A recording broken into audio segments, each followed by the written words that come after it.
Кийинки кездери коомчулукта жашы жете элек өспүрүмдөргө жасалган зомбулук орчундуу маселе болуп келет. Зомбулукту алдын алуу өсүп келе жаткан муунга жаркын жашоо тартылуу багытында ар кыл иш-чаралар, форумдар Тоң районунда да өтүүдө. Бул ирет Ак Сай айылындагы балдар бакчасында жана Жусуп Турсбеков атындагы орто мектебинде аталган тема боюнча форум өткөрүлдү.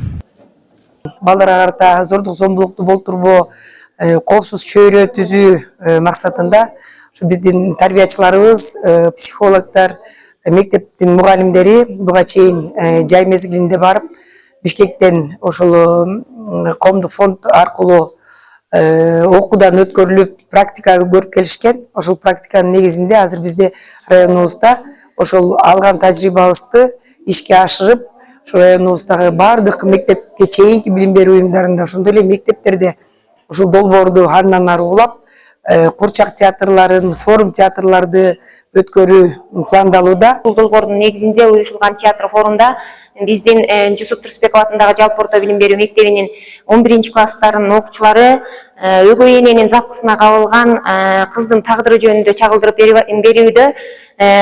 Бул зордук зомбулуктун алдын алуу максатында иш-чарабыз ошол Гудни Борс уюму тарабынан колдоого алынып, дагы бир жолу ошол театр форум өтүлүп жатат. Канткенде коомдогу адам үрөйүн учурган, өзгөчө жашы жете элек өспүрүмдөргө жасалган зомбулукту алдын алууга болот деген теманын алкагында форум уюшкандыкта өткөрүлдү. Максаттуу иш-чара Балдардын укугун коргоо лигасы коомдук фонду тарабынан жергиликтүү бийлик жана Тоң райондук билим берүү бөлүмүнүн көмөгү менен, ошондой эле Гудни Борс Кыргызстан уюмунун колдоосу менен уюштурулду. Бул долбоор балдарыбыздын жаркын келечеги үчүн чоң кадамдар деп эсептеймин.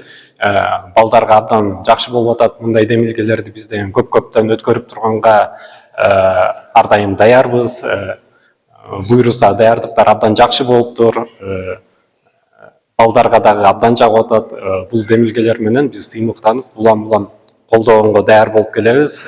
Максаты балдардын өз укуктары жөнүндө маалымдуулугун жогорулатуу, зомбулук жана кооптуу кырдаалдарга каршы турууга жөндөмдүүлүктөрүн өнүктүрүү, ошондой эле мугалимдер менен ата-энелердин көңүлүн балдардын коопсуздугуна бурууга багытталды. Жанара Сагындыкова, Данияр Акунов, Мадина Бакирова, Тоң району.